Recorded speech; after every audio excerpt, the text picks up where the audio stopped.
დაკავებულები არიან სამშენებლო კომპანიის ყოფილი და მოქმედი დირექტორები, რომლებმაც გამოძიების ინფორმაციით მოქალაქეების კუთვნილი დიდი ოდენობით თანხა მიითვისეს. ირკვევა, რომ 100-ზე მეტ მომავალ მესაკუთრეს ქუთაისში საცხოვრებელი და კომერციული ფართები ჰქონდა შეძენილი, თუმცა კომპანიის ხელმძღვანელებმა მოქალაქეების მიერ გადახდილი თანხები მშენებლობის პროცესში მიზნობრივად არ გამოიყენეს და დაახლოებით $2 მილიონ მართლსაწინააღმდეგოდ დაეუფლნენ. ქუთაისის საქალაქო სასამართლომ თაღლითობის საქმეზე დაკავებულებს აღკვეთის ღონისძიებად პატიმრობა შეუფარდა. დანაშაული 7-დან 11 წლამდე ვადით თავისუფლების აღკვეთას ითვალისწინებს. ამ მრავალბინიანი საცხოვრებელი კორპუსის მშენებლობა ჯერ კიდევ 7 წლის წინ უნდა დასრულებულიყო, თუმცა შენობას ამ დრომდე მხოლოდ კარკასის სახე აქვს. ქუთაისში ბარათაშვილის 129 ნომერში მდებარე სახლს შპს სკაიფორტი აშენებდა, მაგრამ გაირკვა, რომ კომპანიის ხელმძღვანელმა პირებმა მოქალაქეების მიერ გადახდილი თანხები მშენებლობის პროცესში მიზნობრივად არ გამოიყენეს და მართლსაწინააღმდეგოდ მიითვისეს. კომპანიამ მშენებლობის მხოლოდ გარკვეული ეტაპები განახორციელა, თუმცა პროექტი დღემდე არ დასრულებულა. შედეგად 106 პირი დაზარალდა, მითვისებულმა თანხის ოდენობამ კი $2 მილიონ მიაღწია. მაღაზია მქონდა ისიც დაანგრიეს მაშინ მასხეს და დაზარებულ არაფერ ცხოვრობ. 370 კვადრატი იყო ჩემი ტერიტორია. და იმის შესაბამისად ფართი მეკუთვნოდა. რამდენი წელი ელოდებით? ელოდებით, ხო. ესა ერთადერთი რომ მე თანხა არ მაქვს გადახდილი. ყველგან მე როგორც მიწის მფლობელი მეკუთვნის ფართი.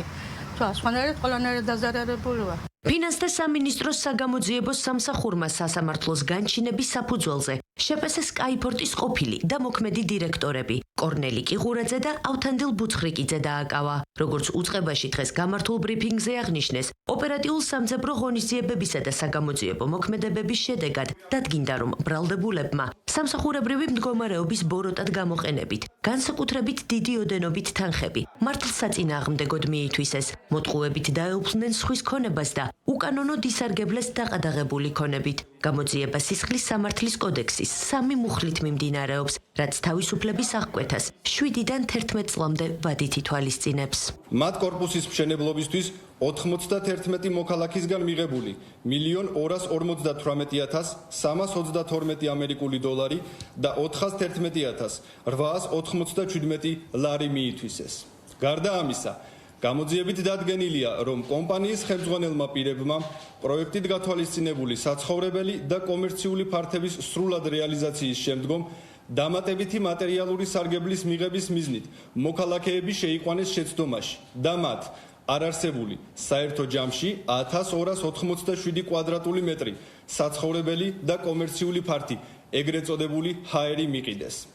რის შედეგადაც 15 მოქალაქისგან თაღლითურად დამატებით $430,000 ამერიკულ დოლარს დაეუფლნენ. დღესვე გაიმართა კორნელი კიღურაძისა და ავთანდილ ბუცხრიკიძის სასამართლო პროცესი ქუთაისის საქალაქო სასამართლოში. კორნელი კიღურაძე წაყენებულ ბრალდებას არ ეთანხმება და თავს უდანაშაულოდ მიიჩნევს. კახაბერ ბუცხრიკიძის ადვოკატის ინფორმაციით კი მისი დაცვის ქვეშ მყოფმა სასამართლო პროცესზე განაცხადა, რომ სამშენებლო სამუშაოებს დაასრულებდა და მოქალაქეებს მათ კუთვნილ ქონებას ჩააბარებდა, რისთვისაც დაცვის მხარე შუამდგომლობის სახით გირაოს გამოყენებას ითხოვდა.